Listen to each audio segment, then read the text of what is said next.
അപ്പോൾ കാവി ഇട്ട് കഴിഞ്ഞാൽ മെയിൻ പണി എന്ന് പറഞ്ഞാൽ ഇത് മിനുക്കി റെഡിയാക്കുക കേട്ടോ. നല്ല ക്ഷമ വേണ്ട പണിയാണിത്. ഇതിൻ്റെ വലിച്ചിൽ നോക്കിയിട്ടേ വെള്ളത്തിൻ്റെ ആ ഒരു വലിച്ചിൽ നോക്കിയിട്ട് കറക്റ്റായിട്ട് മിനുക്കി മിനുക്കി മിനുക്കി റെഡിയാക്കിയിട്ട് മിനുസാക്കി കൊണ്ടുവരാണ്.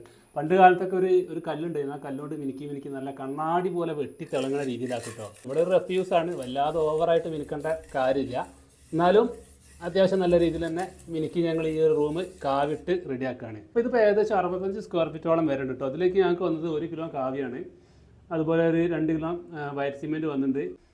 ഒരു 30-40 ഒരു സ്ക്വയർ ഫീറ്റിന് 30-40 ആ ഒരു റേറ്റ് വരും മെറ്റീരിയൽ അടക്കം. അപ്പോൾ ടൈൽസ് ഇതും കൂടി നമ്മൾ കമ്പയർ ചെയ്യുമ്പോഴേ ചെറിയൊരു വ്യത്യാസം ഉണ്ടാകും. വലിയൊരു ലോക്കൽ ടൈലൊക്കെ ഇടുകയാണെന്നുണ്ടെങ്കിൽ ടൈലിടുന്നതാണ് ലാഭം ഉണ്ടാവുക. നമ്മളതിൻ്റെ ഒരു പണിക്കൂലി നോക്കണമല്ലോ, കുറച്ച് പണി വരും ഇത്. അതാണ് ഇതിങ്ങനെ തേച്ച് മിനുക്കി റെഡിയാക്കുന്ന സമയത്തെ ഓവർ ലാഭം എന്ന് പറയാൻ പറ്റില്ല. പിന്നെ ഈ ട്രഡീഷണൽ ആയിട്ടുള്ള ഈ ഒരു കാവ്യ വേണ്ടവർക്ക് ഇതുതന്നെ ഇടും വേണം കേട്ടോ. ഇതൊരു പ്രത്യേക ഒരു ലുക്കാണ് കാണുമ്പോൾ. ഓക്കെ, അപ്പോൾ ആ രീതിയിൽ ഞങ്ങളിവിടെ ഒരു കാവ്യ ഇടുന്ന പണിയാണ് ചെയ്തിട്ടുള്ളത്. അപ്പോൾ ഇത്ര ഈ ഒരു റൂമിൽ ചെയ്തിട്ടുള്ളത്. ഇത് ഒരു ദിവസത്തെ പണിയൊന്നുമില്ല. ഞങ്ങൾ 2 മേസ്ത്രിയും ഒരു ഹെൽപ്പറാണ് ഉണ്ടായിരുന്നത്. ഏകദേശം ഒരു 2-3 മണിക്കൂർ കൊണ്ട് ഈ ലെവലിലായിട്ടുണ്ട്. ഞങ്ങൾക്ക് ഇനി കുറച്ചും കൂടി ഇവിടെയൊക്കെ മിനുക്കി റെഡി ആക്കാനുണ്ട്.